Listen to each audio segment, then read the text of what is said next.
Join Edwin Frondozo on the Business Leadership Podcast every week for a unique program featuring insights and actionable items from the world's most successful business leaders. Hear firsthand the exclusive interviews and personal journeys on how today's transformational leaders made it to the top. Wayne Gretzky said, skate to where the puck's going, predict what the business rhythms will actually look like, a year from now, 2 years from now, and be able to make decisions today that will impact down the road. And I find that is one part intuition and then, one part just listening to people. This is the Business Leadership Podcast, and I'm Edwin Frondozo. Welcome. Thank you for taking the time to join me. Really appreciate your time and your support. This is episode number 99, and my guest today is Paul Burns.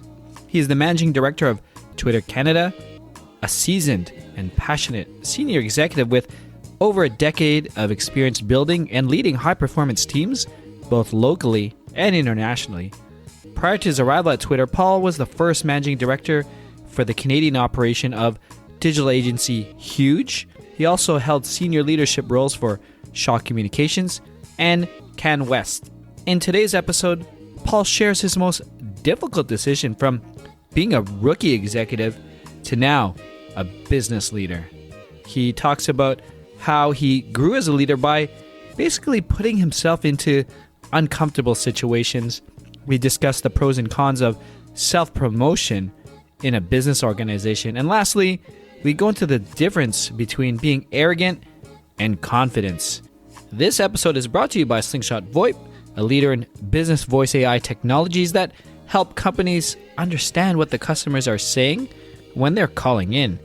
Go to ssvoip.co/Edwin to learn more. The Business Leadership Podcast is a friend of the ITWC Podcast Network and supported by our media partner, IT World Canada. Now here we go. Welcome to the Business Leadership Podcast, Paul. Hey, Edwin, how are you? Very good, very good. Thank you for taking time out of your busy schedule to join us today, Paul. Paul, I'd like to, if you could actually, first off, before we jump right in, if you could introduce yourself to our listeners today, tell us who you are and perhaps what you like to do when you're not growing or leading businesses. Yeah, I live here in Toronto. I've been married for almost 15 years to my wife, Olivia. I have two young boys, Anderson, who's 10, and Wesley, who's 7. I love music, love running, love snowboarding. Just there's a whole lot of stuff that we try and do as a family together when we're not, when I'm not running Twitter. But that's a bit about me. Well, first off, we have a lot in common. I am a runner. I'm running my training for my 4th marathon this year in Berlin, and I used to be a snowboard instructor. So we need to talk. I mean, if your boys are snowboarding, I have a young daughter, 2.5, and I'm already thinking maybe next year I'm going to put her in a lesson, and whether it was snowboarding or skiing, anything that going down the hill, at least she gets into the whole concept of it. That's great. Yeah, no, it's, I find that those activities are, well, especially, I mean, if you're teaching, it's just speaking of leadership, I mean, it's teaching. I used to teach snowboarding as well, oddly enough. And so amazing ability to, teach you how to be, to talk in front of people, to, drive a life skill for people. So anyway, totally connect to what you just said. I love it. And one more thing on snowboarding, I always tell people the best job I had was actually teaching snowboarding because it was fun and you could see people's confidence grow and how they have fun and they just learned a new skill. It was very satisfying and maybe that's where I'm heading back to, Paul. I think there's something wise in what you just said, though. I mean, loving what you do and caring so deeply about the subject matter of your day to day, it's in many ways drives a lot of sort of my story over the last number of years. So I do connect to this idea of just finding a passion, picking it, sticking with it, and just embracing it. And it makes not to jump right into leadership, but candidly, like I too, snowboarding, just to build off what you just said, I used to work for a snowboard magazine, and it was only because I loved the sport so much that it actually drove my enthusiasm to actually build a career around it. And so, anyway, I think there's something there to talk about down the road in this podcast, perhaps, about just passions and fueling your energy. Yeah, no, for sure. And we're going to try to get to there. I mean, there's a lot of things to go over in terms of your career and your journey as well, Paul. But I don't know if you need to tell us much, but where I want to start is where you are today. I know you're the managing director here in Twitter Canada. I don't know how much you need to do an introduction of Twitter, but if you could let us know, obviously, what your responsibilities are and perhaps what you're trying to accomplish over the next 6 to 12 months in your role. Sure. Most people know Twitter, high level of brand recognition for the platform. At the end of the day, Twitter is what's happening in the world and what people are talking about. And so, people come to the platform to discover what's going on in the world. That could be the latest news. That could be what's happening in sports. That could be what's happening in, art and culture and music. So it's an amazing sort of pulse check on culture in many ways. And we sometimes call it the operating system for culture. I love that, actually. I love that.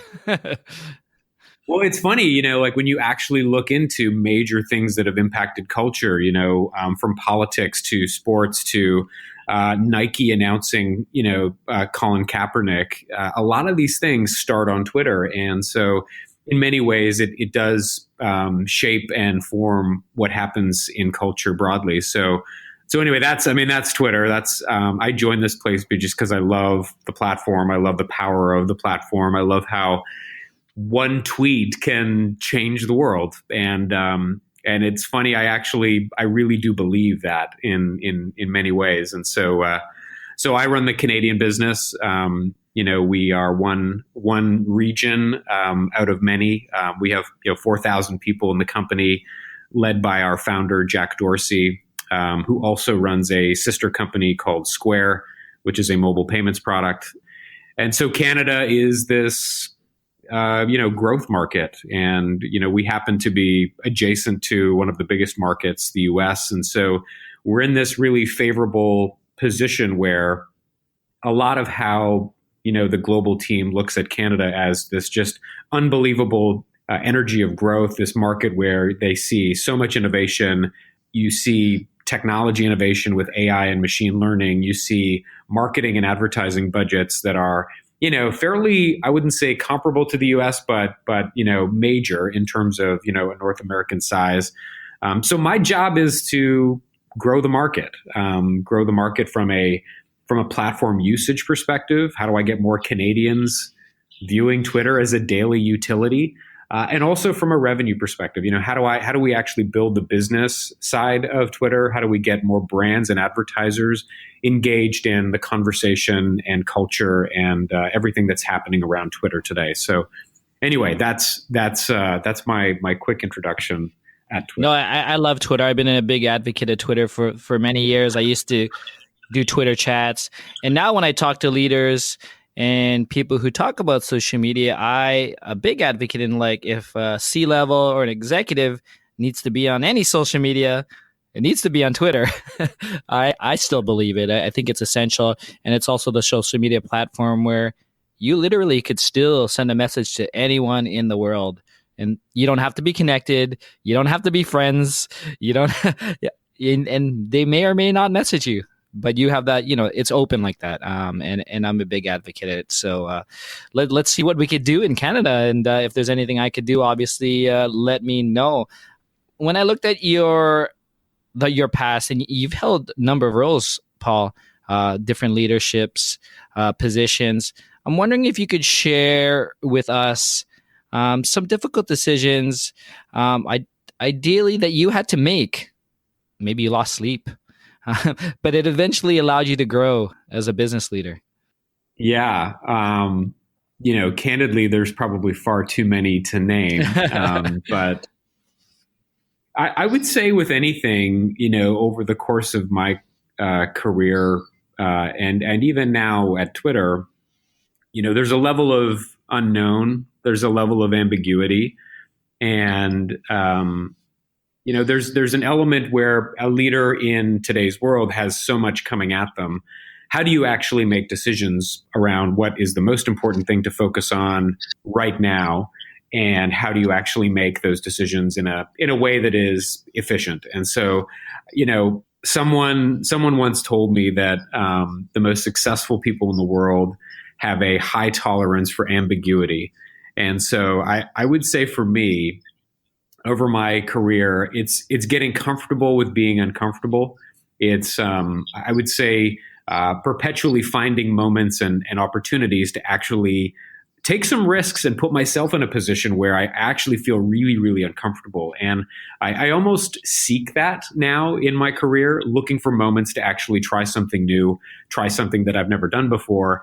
And candidly, I think when I've gotten to a place where I'm comfortable, that's a moment where I actually get a little scared because I'm either not growing or not progressing. And so it's a little bit of a almost by design, how do I think about ways in which to actually put myself in scenarios where I'm getting exposed to new people, new challenges, new opportunities that are difficult and challenging that I can wrap my arms around.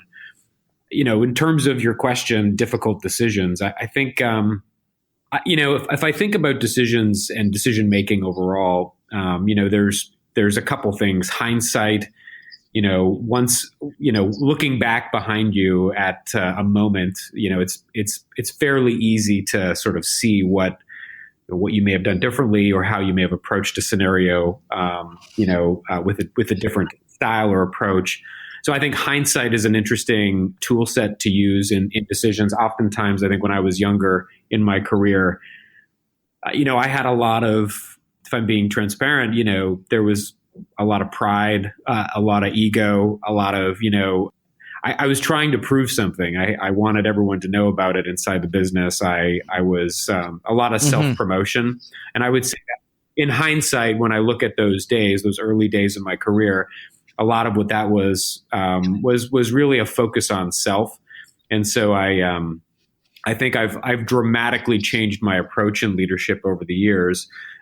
Foresight to me is an interesting sort of ability as a leader to see the big picture, see what's happening down the road, be able to, as Wayne Gretzky said, skate to where the puck's going, predict what the business rhythms will actually look like, a year from now, 2 years from now, and be able to make decisions today that will impact down the road. And I find that is one part intuition and then, one part just listening to people.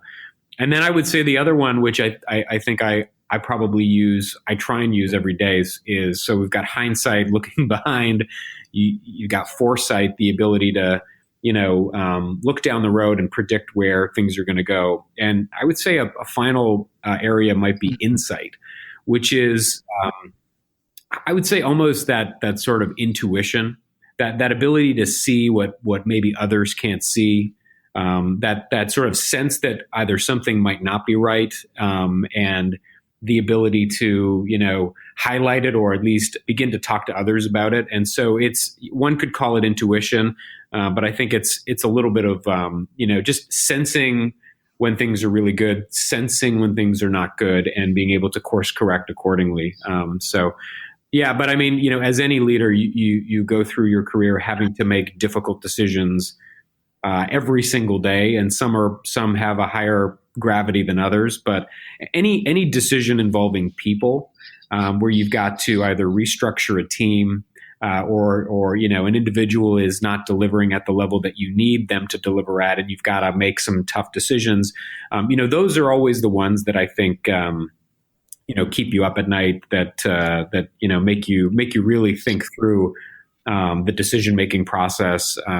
Anything involving people, I would say, whether it's an exit of an employee, the hiring of a new employee, the shift from if you were to change a structure in a position, we've recently changed the structure of Twitter in Canada, and you give it, I would say, significant consideration, because these are not quick one-time decisions. These are decisions that are going to have lasting impact. So I would say, just to answer your question in a roundabout way, any decision that involves humans, that involves people, that can impact and affect their lives in a material way, be it positively or negatively, I think these are the ones where you want to give a significant amount of additional consideration before you make them, I suppose. So it's a little bit of measure twice, cut once type thing. Make sure you're making the right call when it involves people. No, for sure. I totally agree. I wanted to talk about something you mentioned in your earlier career, and because those who may be listening are coming up, they're emerging business leaders. They understand the landscape that we sit in terms of having this social media medium, and there is a lot of self-promotion going on, especially to gain awareness of yourself within an organization or outside. So what are your thoughts for when you're working with these new emerging leaders, whether it's in your current organization or before, isn't self-promotion sort of good for those who are doing good work because no one else is going to trumpet your horn? Yeah, let's talk about that. I think it's a really interesting topic, and you do see it a lot, actually. A lot of chest pounding. Maybe too much, actually, but... Yeah, well, I think that the nuance for me is hiring on character and being able to assess an individual's true character. And I think, when you peel back the layers of sort of the self-promotion idea, there is something about a maverick leader, someone who is extraordinary, someone who comes into an organization and you can just sense that they're different. They've got a gravitas. They walk into a room and, people take notice. There is something about that. But I would say the balance there is that they are risk takers, but at the same time they're teachable people. Meaning, they don't talk a big game. They are confident, but they're humble. And to me, there's a beautiful balance of driving confidence in who you are, but a pairing with lovely humility, where you're not trying to promote yourself. You are confident in the subject matter, and I think there is a beautiful balance there when you come across someone who has those things in the right balance. To me, it's just a wonderful quality. And so, and really, if you get down to like the core motivations behind individuals, if you can find what they're motivated by, if they are motivated by self, and I would say self-promotion, to me, that's a watch out. That's that's sending red flags up all the time to really understand, why are they doing what they're doing? Are they doing this to help others? Are they doing this because they truly care about the cause? Are they trying to really solve the problem, or are they trying to drive self-promotion? Now, you can be confident in the subject matter, but I think where it bleeds into arrogance is where I start to have an allergic reaction. And, I would say in my early career, I don't know that I really truly learned that lesson. I would say I just didn't know. And maybe this was a lesson I learned throughout my career, but I thought that I needed to oversteer. And maybe that was coming from a place of insecurity in me, but you and maybe that's a bit of imposter syndrome when you're new in your career. I was at a teleco business, and I was the youngest VP in this business, and I think I came into that role with a little bravado and chest pounding and arrogance and something to prove to the world. And I would say, in hindsight, looking back on those moments, I was probably oversteering on that. And I think that was really thinking of myself more than I should be thinking about others. And so I do think there's a fine line between arrogance and confidence. And I think understanding people's motivations and digging at that through interview processes, through why they made some decisions, what they're trying to achieve, you can kind of pick up sort of what they're really truly motivated on and motivated by.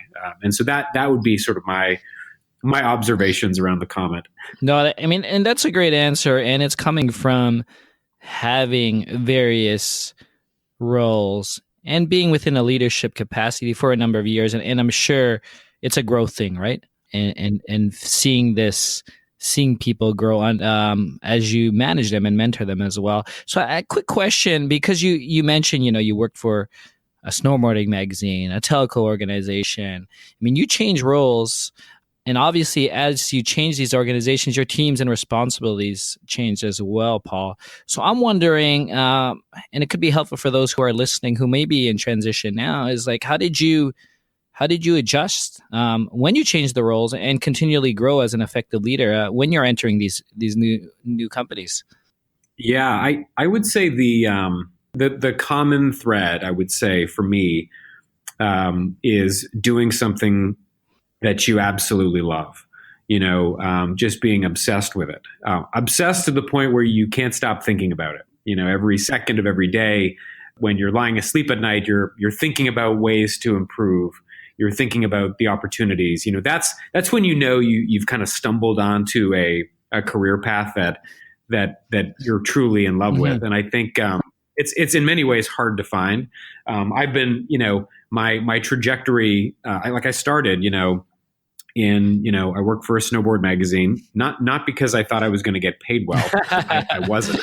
It was a cool job because I loved it. I loved every second of it, and it was just a space that I was just obsessed with, and I dreamed about it at night, and I thought about it during the day, and I couldn't wait to just be at that place. And I would say, it's funny, just that was actually by happenstance, my first introduction to really media and the business of media and selling media and how that whole process works. But I did it first and foremost because I knew I loved it.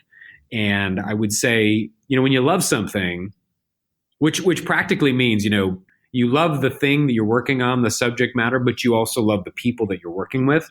When you have that sort of love affair with what you're doing, it gets you through these moments of difficulty that you're going to have. And any leader who has been around for a while goes through various seasons of leadership, and you will have winters and you will have summers. And I would say those moments of difficulty that you go through as a leader, those challenging times when you've got either people issues or you've got, leadership issues with the organization or trust issues or culture issues, all of those things are extremely taxing on a leader. And when you love what you do, you almost get energized and you have a new spring in your step when you love what you do. So I guess the common in, I would say, every step along the path has been, just having this love affair with the company, the brand, or the thing that I'm doing.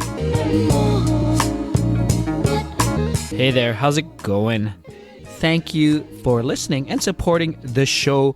This is, as mentioned, episode number 99. So the next episode is going to be a milestone episode, number 100. So I just wanted to thank you. Really grateful for this opportunity to not only speak with amazing people, but to share it with you. So if you are enjoying specifically this conversation or any other episodes, please join me on my private Facebook group where I discuss latest episodes, I'd answer your questions, and also connect you with other like-minded business leaders. So go to thebusinessleadership.com/FB group or search for the Business Leadership Group directly in Facebook. I'm excited to see you there. Now let's get back to it. It's really fascinating in terms of not only that you found yourself in roles, probably by design, that you loved. It was interesting. And, it's in the forefront of a lot of technologies and different verticals in terms of media. So super I mean, it's super fascinating, your career, and I'm excited to see where you go as well. I mean, obviously you're super focused in Twitter now, but just the type of work I'm in, I see people just move and they make changes, and it's just so great to see. So as you speak to business leaders, or as you have that hindsight now from what you've learned and looking forward, what do you think are the biggest challenges facing emerging business leaders today, Paul? I think there's just so much information and activities coming at leaders today. They're, from their feeds to just the pace and cadence of information coming across their desk, to the motivations of their people, the demands of the business and the economy. I mean, it's all consuming in many ways. And I think a leader's ability to properly deal with everything that's coming at them, I think is a massive challenge. So how do leaders actually prioritize and focus on the most important things? And I think it's a very difficult skill. I've seen leaders in the past try and boil the ocean and try and do a bit of everything, and they end up doing nothing well when they think things that way. It often becomes you become plate spinning, and you've got 1,000 things that are being done in a sort of mediocre way. So I think one of the biggest challenges that our leaders are facing today is the ability to focus and do the most important things first, in a sequence that is going to drive and add value to the business. The second thing I might say, if I can have one more answer to that question. Sure. I think it's, and this is one that we screen for a lot when we interview people, it's resiliency and grit. And, it's this, it's tough to quantify the idea of grit, but to me, it's this unbelievable set of qualities, from perseverance to motivation to patience to, working your way through a difficult situation and knowing that you're going to come out on top. So this tenacity, this ability to just push through difficult circumstances, to me, I see a lot of leaders who throw in the towel when things get tough, or move to a different company, or quit, or these types, or get really demotivated. And I think your ability to take a long-term view versus a short-term view, know that every cycle of business has an ups and downs. That every sort of valley, there will be a mountain on the other side. And so your ability to press through those valleys, to me as a leader, this idea of resiliency and grit to me, that's a challenge that leaders are facing today that is holding a lot of leaders back, as far as I can tell. No, I mean, and that's a great answer in terms of, resiliency plus grit. I mean, that's great. So with that in mind, do you have any resources that you would recommend to someone who's listening and they're looking to gain more insight on becoming that type of business leader who has resiliency or grit? Where do you point people to today? I would say a couple. So for me personally, I would say I'll give you a couple professional examples and then a personal one. Yeah. So on the professional side, I actually love reading biographies. Partly because it helps paint the picture of what great leaders do in all types of circumstances. And so, there is this just set of biographies that I've read recently that have just kept me unbelievably inspired. And one of them is called The Wright Brothers, by David McCullough. Mm-hmm. And, I would say that's one book where if you ever wanted to learn a lesson about overcoming adversity, resiliency, how to create true innovation and solving a real problem, it's an unbelievably potent and powerful book. The other one I would say that is as a resource that I've just been sort of glued to, and I've read it a number of times now. It's called Creativity Inc. by Ed Catmull, and this is essentially the story of Pixar. And what's amazing about the stories that they tell is that any Pixar film that you watch, it's a beautiful masterpiece at the end of the day. And what I think was encouraging for me as a leader is that they never start out that way. They always start out completely like a complete disaster. And no one knows what the storyline is. Everyone's trying to find their way, but they work through a process of building this beautiful piece of art at the end of the day. And so those would be two, I would say, professional resources that I would point to that I would just say just inspire me and keep me hooked. Read biographies of other leaders, or just spend time with other leaders. And you want to be a great leader, spend time with other leaders. So on the personal side, I would say I go to a church here in the city, and I would say for me that has actually been an amazing sort of almost spiritual and psychological and sort of and professional, I would say, tool to just not think about myself and not think about my own motivations, my own drivers, but think deeply about the needs of others. And so I would say what that has done for me and how that's influenced my behavior over the years has been just this unbelievably recognition of what it means to be a servant leader, what it means to serve others. Twitter's mission is to serve the public conversation, which is a very purposeful statement. This idea of service, this idea of putting others ahead of yourself, to me is just a beautiful quality. And so again, not for everyone, but for me, I found that to be just an incredible resource that allows me to focus, that allows me to think about others before myself. And I think for me, it just became an incredibly valuable life tool, also a leadership tool as well. Well, that's great. I really appreciate you sharing that, especially the personal point of view. As you talk about hanging out or being around other business leaders, can you, Paul, name a person who had a tremendous impact on you as a business leader? It could be someone who mentored you or someone you know or don't know. Who comes to mind? I think my dad, I would say, was someone who got me interested in business out of the gate. He ran his own business. He had an incredible work ethic, but at the same time, he was home every night at 5 p.m. to have dinner with us.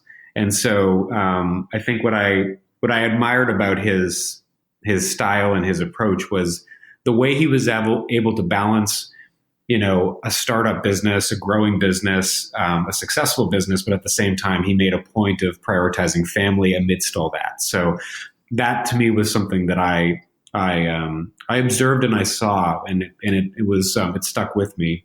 I would say another person is his name was Paul Robertson. He passed away a number of years ago. He was the president of Shaw Media at the time, and he was a leader that I just I don't know. He was so accessible. He was so conversational. And you could tell every time you spoke to him that he sought the best in people. And that to me was, I think, something that I've tried to model in my leadership over the last number of years. It's been something that has stuck with me. Oh, that's great. Thanks for sharing. Fun question, Paul. If I were to ask any of your team members, it could be past or present, colleagues, peers, what's the best leadership quality that you possess? What do you think they would say? It's a good question. I don't know what they would say. My hope would be, I hope they would say that I listen. I listen well. I think, everyone has a voice and they can contribute to the success of a business. And so it shouldn't be that, my voice overpowers others. It doesn't matter what your title is or your position is. I think, being able to listen well, really listen, and sometimes that means listening for what's not being said. A lot of times, there might be something hanging out in a room or a meeting that, people might be afraid to bring up, and you can just tell by the body language or the way they're holding back on being sort of truly honest and transparent. And so I would say Oh, I would hope that people would say that I'm a good listener and I care what people say and what they think. That would be one thing I hope they would say. So what else? What else is going on, Paul? Do you have any other special projects, initiatives, or anything fun that you're looking forward towards or super excited about? I think at Twitter, that everything changes every single day, and so it is not boring being here. I'm really excited about a couple things. I would say data is a massive opportunity for us. If you think about what's happening on Twitter, you can listen and hear and understand literally the pulse of what's happening in the world, the cultural pulse of the world. So if you're a brand or a business and you want to tap into that and you want to learn about what's going on in a particular segment or vertical or industry, or just understand how as a brand I can actually tap into culture, there's just a significant amount of data that can be driving real business decisions for companies, not simply just marketing or social media activations, but actual business intelligence. So I get really excited about where we're seeing the platform evolve from a data perspective. In addition to that, we're going to be launching in the spring a ton of content announcements and content partnerships. We just announced a number of partnerships at CES recently with the NBA and PGA Tour. Sports is a massive property on Twitter. People love when a sports team is playing, the conversation is happening on Twitter. And so I just love when content starts to surface in ways that is unexpected, but super potent and powerful on the platform. So I get excited about that. And then, I would say, I just see these stories happening every single day about one tweet from someone who you've never heard of before actually changing the world. And I think there's so many of these that are emerging, and I get excited about our ability to begin to tell those stories in a more impactful, profound way over the next 6 to 12 months. So exposing some of these amazing, heartfelt stories of people who really shouldn't have a voice or don't have a loud voice, but Twitter gives them a voice. And that to me that just gets me really excited. Yeah, I mean, it's super exciting. I definitely use Twitter for my news and finding events and following the Toronto Raptors, who are doing really well this year. So I'm super excited about that. Paul's having a blast. But before we end, I'd like to get some of your final thoughts, observations. Ideally, what we like to share on the podcast is some type of actionable recommendations that you could share to the emerging business leader who is listening today. So I would say in most of my careers, in most of my the roles that I've had at various companies, I have been, I've inherited a team, or I've had a team that has been in existence in the past. And when you do that and you become a leader inside an organization and you inherit a team, a lot of what comes with that is some preconceived notions of who those people are, or are they top performers? And I would say any individual is going to have negatives. Any individual is going to have challenges. We have to believe in the power of people and believe in the potential of people. And I think what I have to do every day as a leader, and my one sort of action that I would leave with people is, try and find the gold in your people. And you have to look for it. You have to seek it out. You have to be of the mindset that this person has unbelievable potential, and I'm as a leader trying to extract that from him or her. You almost, in order to find gold, you have to be a bit of a gold digger. And so, a lot of what I would say is, there's a tendency in leadership to lean into what people are not doing well, and I would say just try and flip that and shift to a place where you see potential. The grass grows where you water it, and when you see potential, just try and invest in those people. Try and put everything you've got into making them great, and they will be great. It's easy to focus on the negatives and what people aren't doing well, and I would just say a shift for me over the years has been to focus 100% on where the potential and possibility lies within the team. That's really what my posture has tried to be every single day I come into work. That's great. I love that. I love that.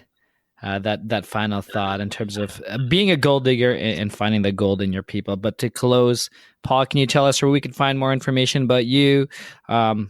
Twitter, I guess, and anyone else, anything else you'd like to share with us today? Yeah, no, you can find me on Twitter at Paul Burns, and follow me, DM me. Let's start a conversation about what's going on in your world. The more the merrier. And I think nothing else to add other than this has been an awesome treat, and thanks for having me on the show, Edwin. I really appreciate it. Paul, it's an absolute pleasure, and thank you again for your time, and I look forward to sharing this amazing conversation. Thanks, Edwin. That's it, biz leaders. Thank you for joining me on the Business Leadership Podcast. This was episode number 99 with Paul Burns. If you want to learn more about Paul, Twitter Canada, or anything else that we discuss, please go to thebusinessleadership.com/099.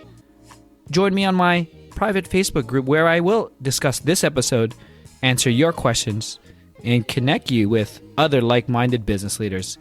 Simply search for the Business Leadership Group directly in Facebook. And if you haven't done so yet, please subscribe and rate this podcast on Apple Podcasts, Google Podcast, Spotify, or wherever you're listening today. Thank you again. Edwin signing off.